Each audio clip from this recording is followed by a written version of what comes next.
Yeah, 45 minutes over. After 40 minutes, you'll have to get back Zoom में. Yes, yes, after 40 minutes. No, I mean, see Yeah. what we're learning actually, where we got disconnected. Learning. Oh, that's one. Okay. We Yeah. are in min. Okay, so Majrur status. Majrur status only have two choice. We are explaining the order. Yeah, Majrur status only we have two choice. Arfujar or mudaf leh. okay, here. So okay. So what we are telling, what I was telling is as-salihin is majroor, right?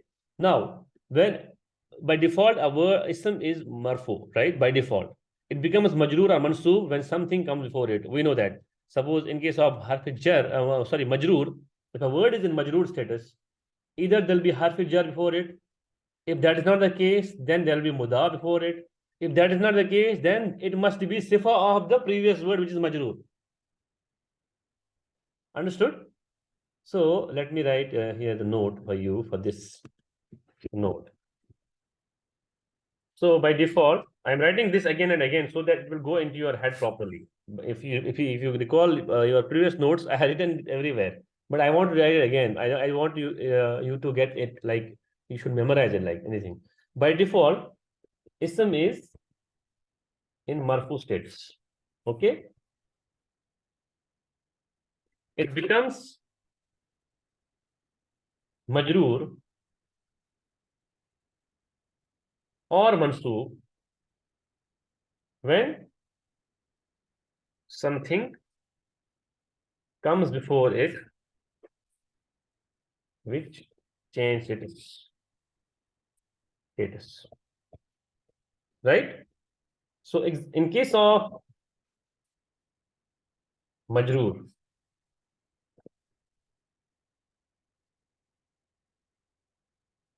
if the ism is in majroor status,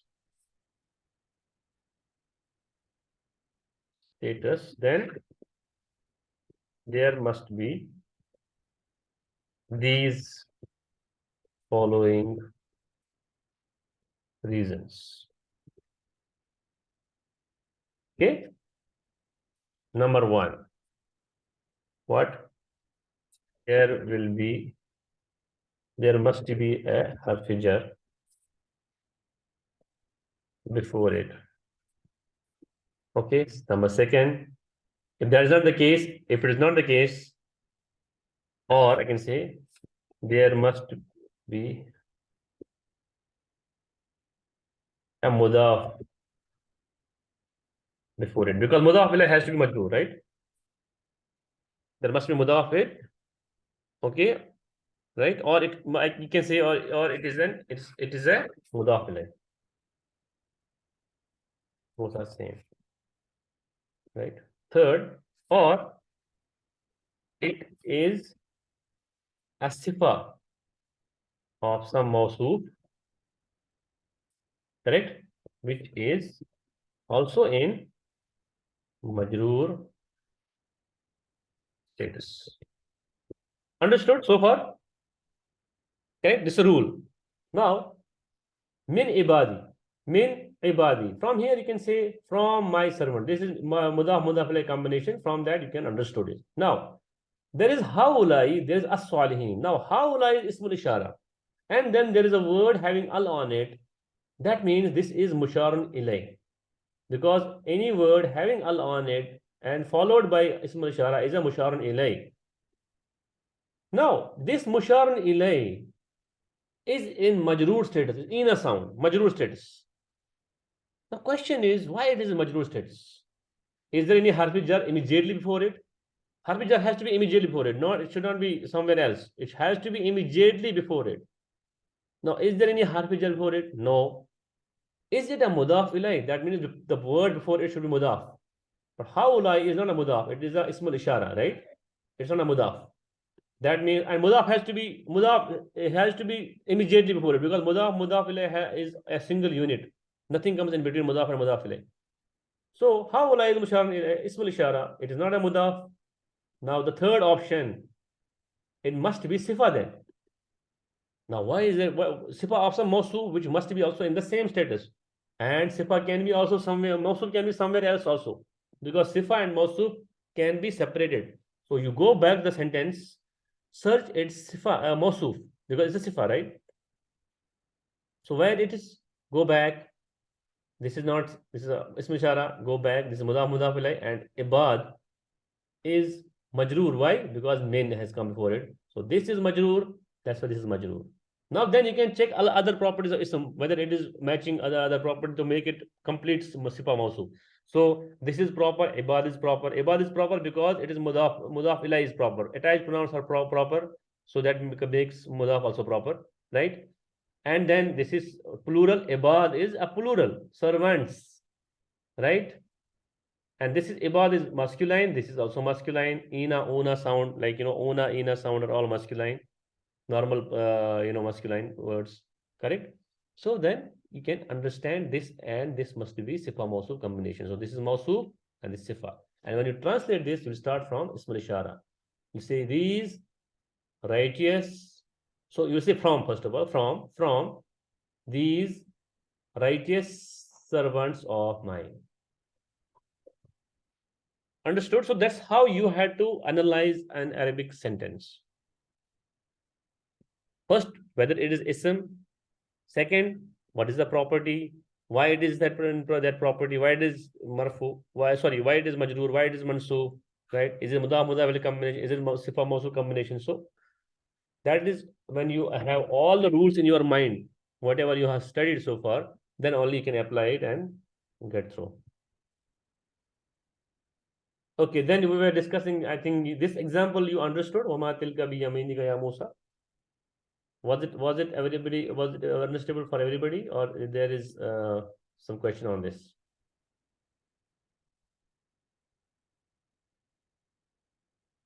Hello, am I audible for you? Yes, you are audible. So did you understand this وَمَا تِلْكَ بِيَمِينِكَ? This one?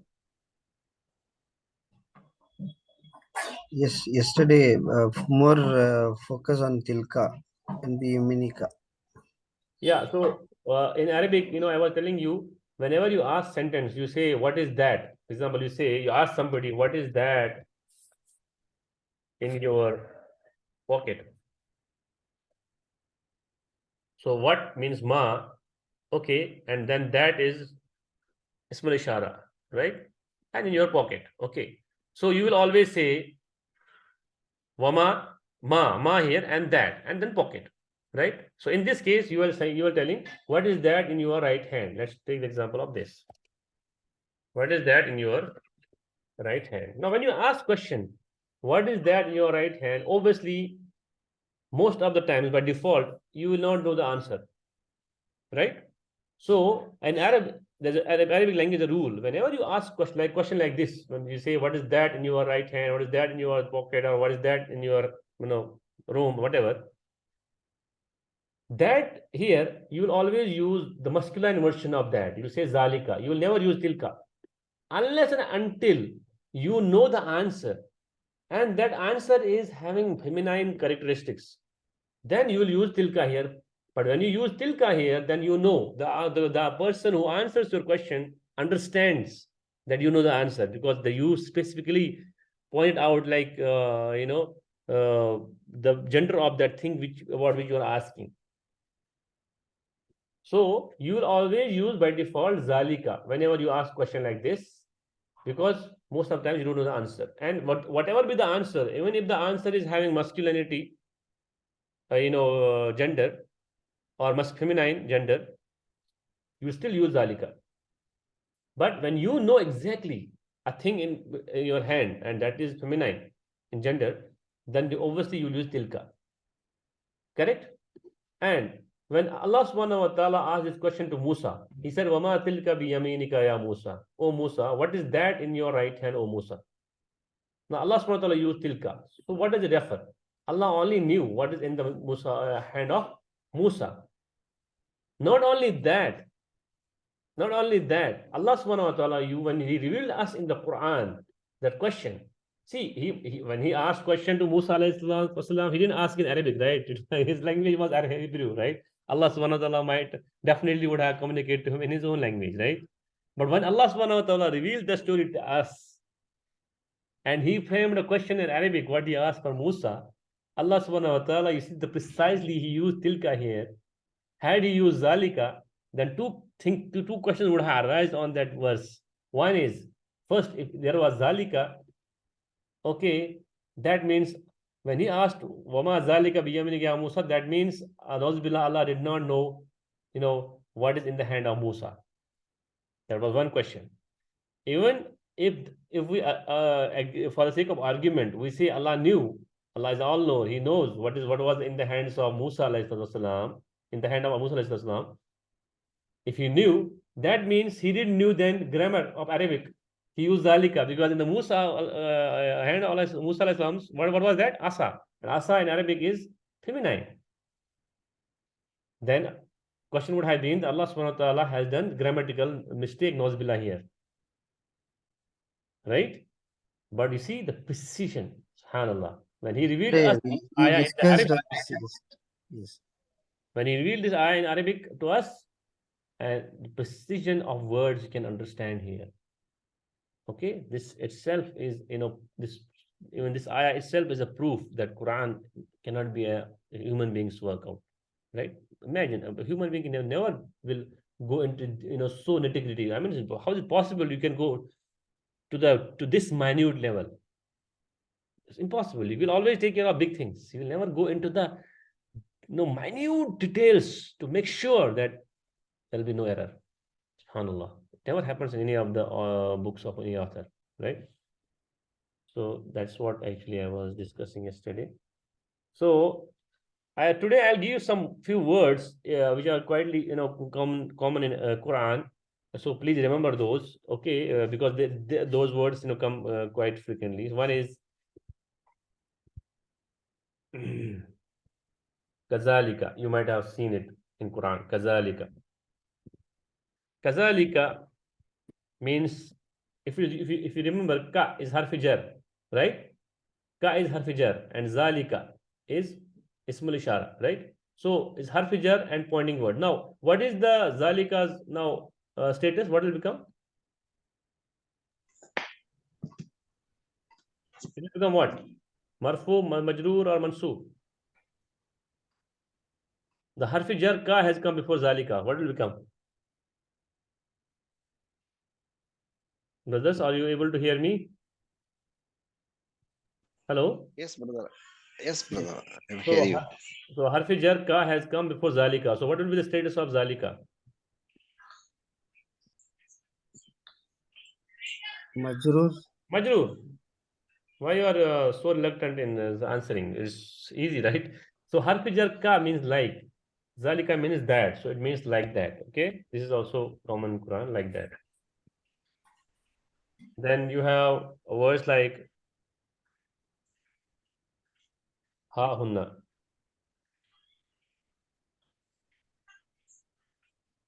Okay. Or you'll have hunna.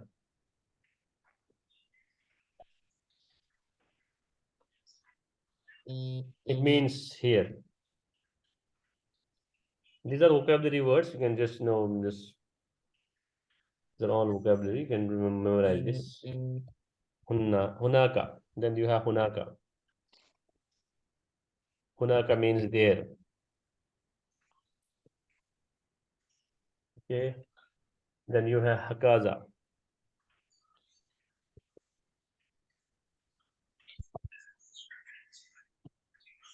It means in this way.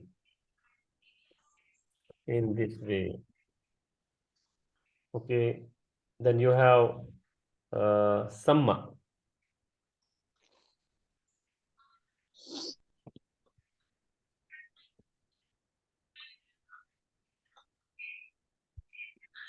Samma. Summa is different. Summa means then. Samma. Samma means, it also means over there or there. Means over there. Or it means there. Okay. So inshallah, next class I will give you more words about that. So let me give you a few and then we'll wind up inshallah. So zalikuma. Zalikuma also azalikum. So ya zalikuma.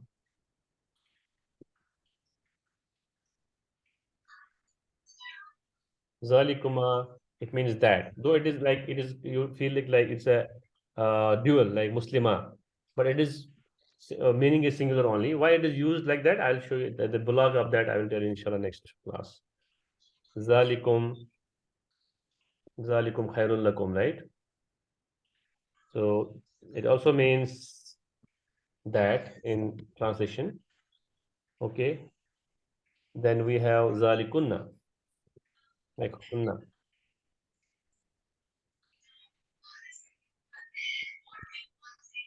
Zalikunna.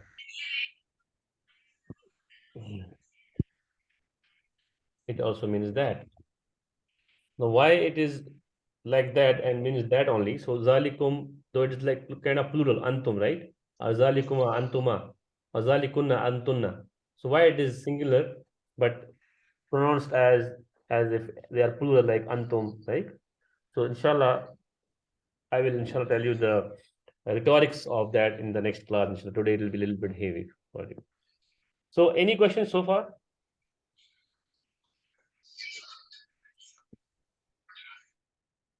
Any question? No. Others? So revise the notes, inshallah. Okay. If you get any confusion somewhere or you're not able to understand, read whatever we have learned so far. Practice it. Take the small surahs of the Quran. Surah Fil, Surah Nas, Surah Asr. Apply the grammatical rules which you have applied so far, learned so far. Which you have not learned, leave it. If there's a word which does not seem to be ism, leave it. And if there's a ism combination of the words where the grammatical rule is different, okay, which you have not learned, leave it. Whatever you have learned, I think you have learned much. Okay, as far as ism is concerned, apply and take the ayats of the Quran which are ism. Okay, you see where is mudaf ilay, where is ism sifa mawsuf, where is ism al-ishara musharan ilay, where is normal ism al-ishara and then normal sentence, right? Haza like kitabun kind of thing, where it is. Okay, so please get used to it. Take small surahs, whatever is comfortable with you. Okay, and whatever you do recitation every day, few verses you'll be reciting every day. See among for those verses where there comes something mudah. Definitely, in every verse you'll see almost this construction. Inshallah subhanahu wa ta'ala's book is rich. Okay. Inshallah. And if you're not able to understand sometimes, you get stuck somewhere, you can get back to me in WhatsApp. You can put, I was reading this ayah and I got this. Please, can you, I didn't understand. I'll inshallah answer you. That interaction I'm not getting from you. That means you're not practicing. Okay. The previous batch, one of the person used to be very active and he was pinging me every week. He was because practicing it and he was getting something problem and he was getting back to me. That way, you will learn, inshallah. चलिए ठीक है फिर इंशाल्लाह let's meet next week inshallah rahman for this right now inshallah wind up سبحان الله وبحمده سبحانك اللهم وبحمدك ونشهد ان لا اله الا انت ونستغفرك ونتوب اليك. That'll be about that message you posted.